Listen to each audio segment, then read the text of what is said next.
And I don't make these programs out of some kind of proselytizing view that people ought to be interested in. I do because I'm interested in them, and it gives me a huge pleasure. And I think other people can get pleasure from it too.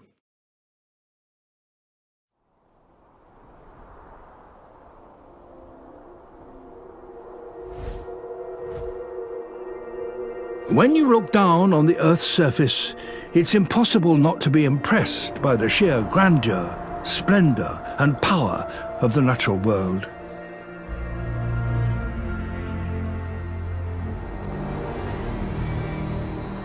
It's been 10 years since we explored these wonders in the first series of Planet Earth. And since then, much has changed. We can now show life on our planet in entirely new ways. Bring you closer to animals than ever before. And reveal new wildlife dramas for the very first time. But that is not all. The planet has changed too. Never have our wildernesses been as fragile and as precious as they are today. At this crucial time for the natural world, we will journey to every corner of the globe to explore the greatest treasures of our living planet.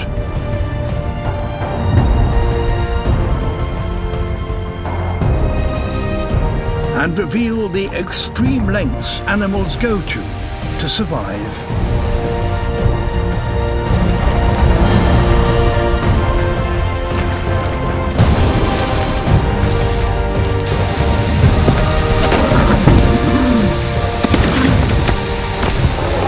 Finally, we will explore our cities to see how life is adapting to the newest habitat on Earth.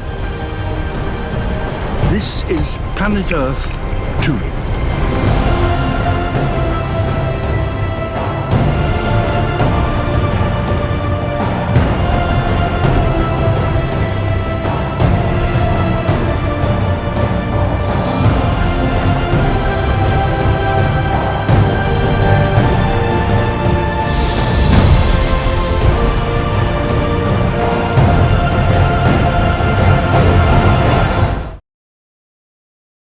Over the course of my life, I've encountered some of the world's most remarkable species of animals.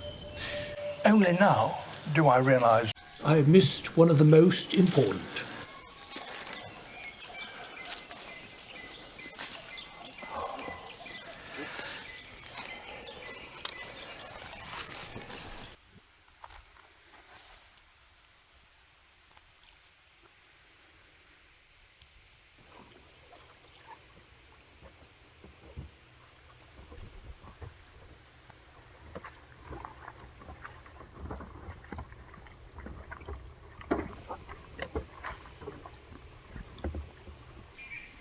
Well, that was an astonishing experience. 50 years ago, I spent days and days and days searching for the forest critters, following the noise. But now, this group is so accustomed to seeing people around that I've been right close up to them. Something I had never believed could have been possible. We are about to witness one of the great phenomena of the natural world. It's important for such a delicate and finely tuned animal that the lighting and the setting is just right. And now it is.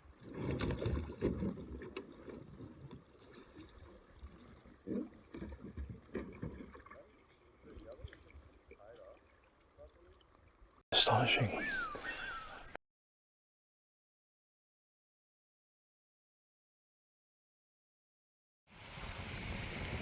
It is a quiet morning in Desolation Sound.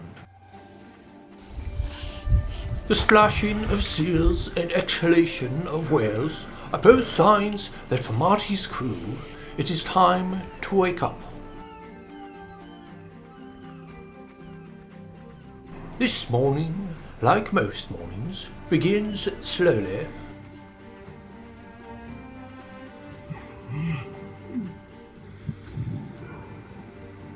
But begin it must, for they have a difficult journey ahead.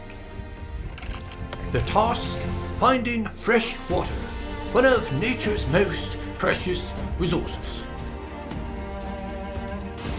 A tiny stream, after waiting out the tide, becomes a small waterfall, perfect size for a dip. Or perhaps a larger one will do.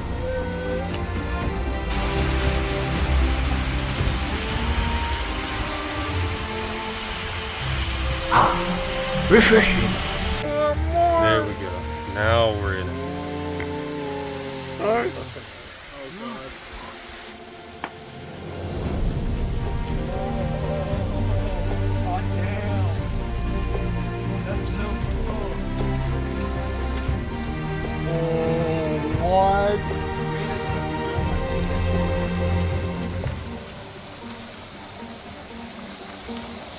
What? No! Get out of here. Straight up now. Look, this is a huge tree. Like most things in nature, even fresh water comes at a cost. It's time to urinate. Unlike most sea-going creatures, Marty's crew are unable to relieve themselves in the open ocean. Instead, they must return to solid ground and face the perils of a rocky shore. Look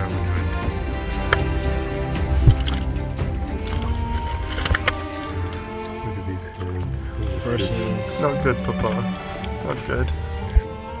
Here we see one member using the edge of the channel for support. Another bravely arcs his stream over the edge of the kayak. Surely not a drop was spilt. In that case, Chum would. Each year, Marty's crew undergoes a migration, a pilgrimage to an entirely new destination. This summer, they are not alone. A harbour seal pup. He is curious about the crew.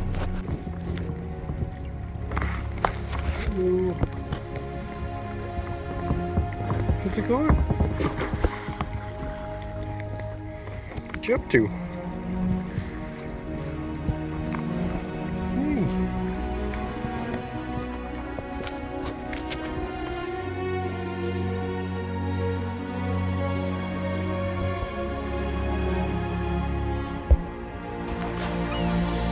Hey!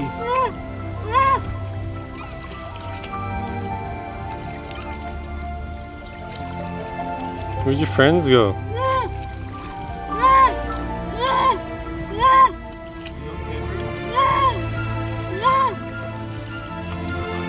Seen so many whales before. Humpback whales.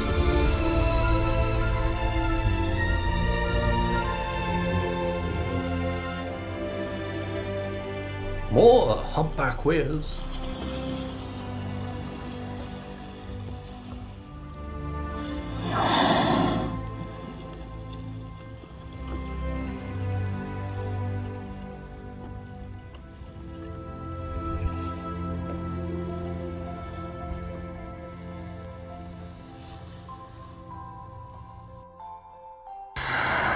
Is that an orca?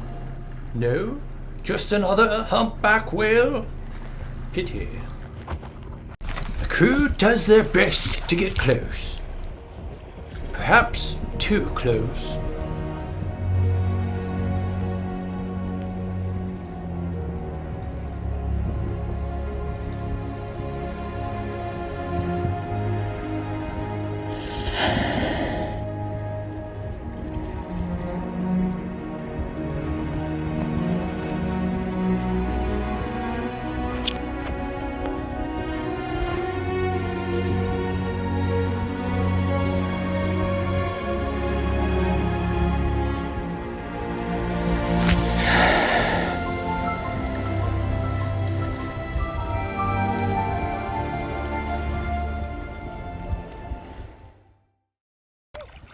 it's time to forage.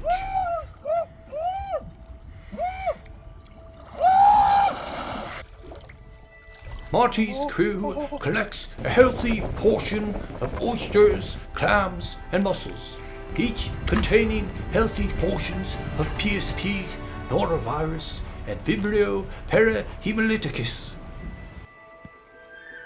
It is now the part of the journey when one begins to think, fuck the sea and everything in it. They begin to experiment with alternatives to paddling.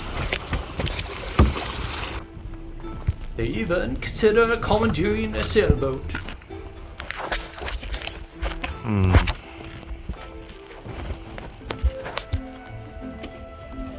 It's a little jank. Eventually, they arrive at their destination.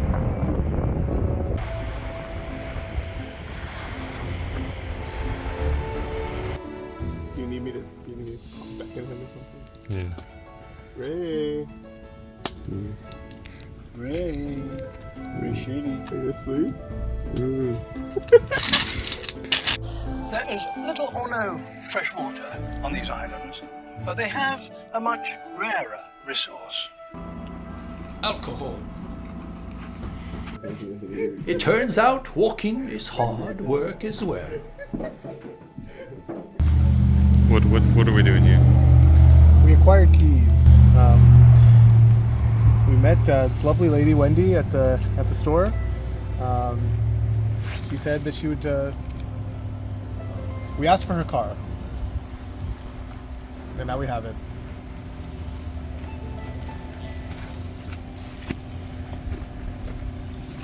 You need the trunk, Ray? Ray, get in. You need the trunk? I'm gonna get a quick video. On a scale of like 1 to 10 of like things that I would never expect to happen on a sea kayaking trip. Yeah, I'd be driving somebody else's car, I would say, on an island.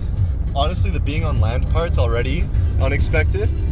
The finding a place that sells liquor, food, and smokes in one place also unexpected. But finding someone who's willing to let us use their car unsupervised while they finish their shift, wild. Wildly trusting people out this way.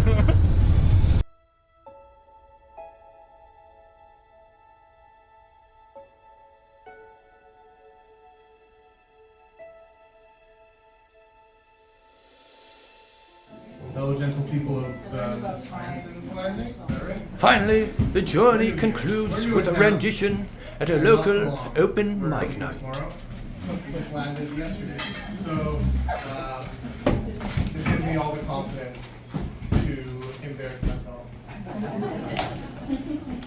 The 5 of us are actually go back a long ways.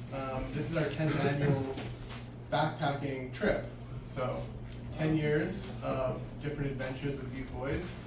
Learned a lot, came a long way, and have a couple of stories from that, so maybe I'll just share one with you guys. He's gonna embarrass you all, by the way. No, we got just as good stories. It's fine. Relax. Maybe start with one that you guys might be a little bit familiar with. Anyone here experienced like the bioluminescence in the water? Yeah, pretty cool. We saw it last night too. But the first time we saw it was actually on our 6th annual trip. We went to Newfoundland. There's a bay there called Shallow Bay, and we got there in our style, a little late, maybe 5 or 6 p.m. and we're like, okay, well, let's set up camp at least while there's light and cook a meal, and maybe then we'll go swimming because it's kind of nice out. So we did all that. We got to the beach, beautiful, beautiful, shallow beach. You can walk out and walk out and walk out 100 feet. It's up to your waist. And it's perfectly symmetrical, and there was a new moon, so it was completely dark. It was getting, deeper and deeper blue. Just gorgeous. And so we get out there, we start walking in, we're all, we feel disgusting because we've been camping for, a good while now, and we're like, yes, this is gonna be great. Start splashing ourselves, splashing around, we see little flicks of light. Wow, what's that? And then Ryan points out, I think it's think it's the bioluminescent plankton. Oh yeah, that's so cool. So we start splashing and just laughing and having a good old time. And my one buddy's like, oh, I have to go pee. I'm like, sure, go over there. Get out of here, go pee. So he goes, he walks over 10, 15 paces, starts peeing. And we're hanging around, whatever. All we hear is, oh my God, guys, you have to check this out. Never so excited to see a grown man pee. And of course, we've been drinking enough water that day too, so we all start peeing in the water. Big blue plumes of bioluminescent plankton all around us. And then my buddy Ray, guys, I peed before we got in.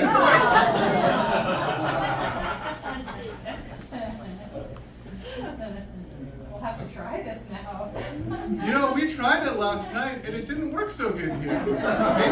Maybe it's an East Coast thing. I don't know. August is a better time. Yeah, August. I heard it worked. Oh, really? Yeah. Okay. It's like probably easier for guys though. Yeah. It's Like peeing in the snow. They got the she cup now. Yeah, there you go. Okay, maybe I'll tell one more here. Another thing. So this is our first time ocean kayaking. We've been at it for 9 days. We've gotten all right at it. But we are, however, we did canoe once, and we're avid sailors. And by sailors, I think you'll see what I mean here in a second. So we did the Boron circuit. I don't know if anyone's familiar with that. It's like in mid-northern-ish BC. And it's like a 7-day canoe thing. So we're in 2 canoes, we're paddling, and it is grueling because there's portaging, where our packs are way too heavy, we are not prepared at all. And so we're hiking this thing. On day 6, we get an idea that we might want to start trying to find different ways to push these vessels. So, or maybe this is day 4 or so. So we start trying to rig up some sails. Let's get the wind behind us. Let's put some tarps up and let's get the wind flowing. So we pull out our tarps, put them up, catch nothing, get blown backwards, get blown sideways. Everyone on the lake is laughing at us. It's quite embarrassing, to be honest. We're pretty beaten down, By day 7, our second last day, we're like tired. There's one campsite at the end of this lake, and there's about 15 other boats, and they're all heading there, and we're just trying to make it, man. Come on, let's go. And then all of a sudden, we feel this beautiful tailwind directly straight behind us. We know what we're gonna do. Pull out the tarps. Me in the front, pulling it out above my head, my knees spread on the canoe, holding it in place, holding it up here. Let's go! The wind pulls on me and we start rocketing. And I think Ray's in the back of my canoe. He's just holding on for dear life, trying to steer us. We zoom past 3, 4, 5 different canoes, all the while, har har, yo ho, we're plundering. And I look back for a spell, and I see those same clans that were laughing at us, they're pulling out their tarps. And they're trying to sail the 7 seas, like us, to no avail. We land, the only campsite, they come in behind us. Man, you guys are so cool. Yeah, find your answer.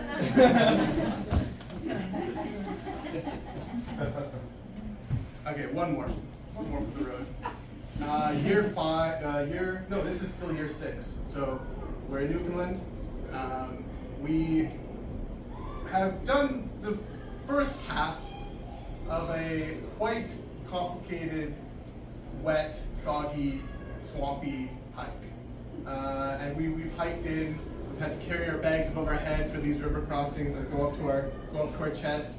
The mud goes down to our knees, and we're finally at our base camp.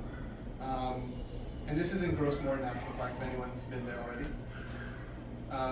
Beautiful ocean front, we can see the fjord, and we think, all right, but we want to go further. So usually what you do is you take a boat to the middle of the fjord and then you hike out around, because that's like the right way to do it or something. And we decide, nah, first of all, we're not planned enough to have made the reservations for that. Second of all, it costs money, so no thanks.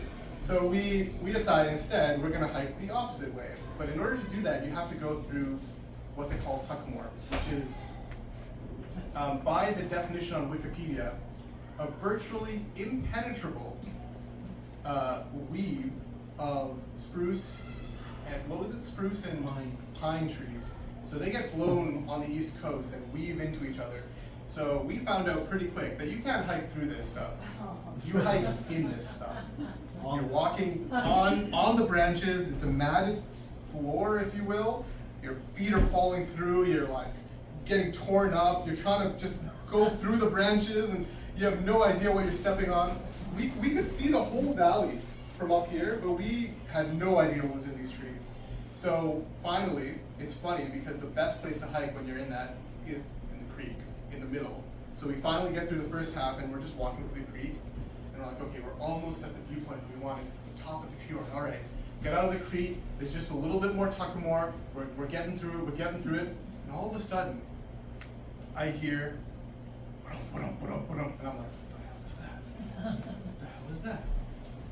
And lo and behold, not 3 seconds later, a full-grown moose right in front of me, 1.5 feet in front of me, through the tuckamore, ripping through with its giant antlers. And I'm like, holy shit, I'm frozen in fear. I look back below and behind me, and there's my buddy Arun. He's like, what happened? I'm like, it's a moose! And at the same time, the moose doubles back, looks my friend dead straight in the eye. And they're having a standoff there. And I'm just, I was like, I should pull out my camera, but I can't. And so they're locked eye to eye, and then all of a sudden the moose decides, this guy's too cool. All right, 90-degree turn into the tuckamore. 4 seconds later, cannot see the thing. You can see the trees move, completely gone. So anyway, that's just a couple of real true stories.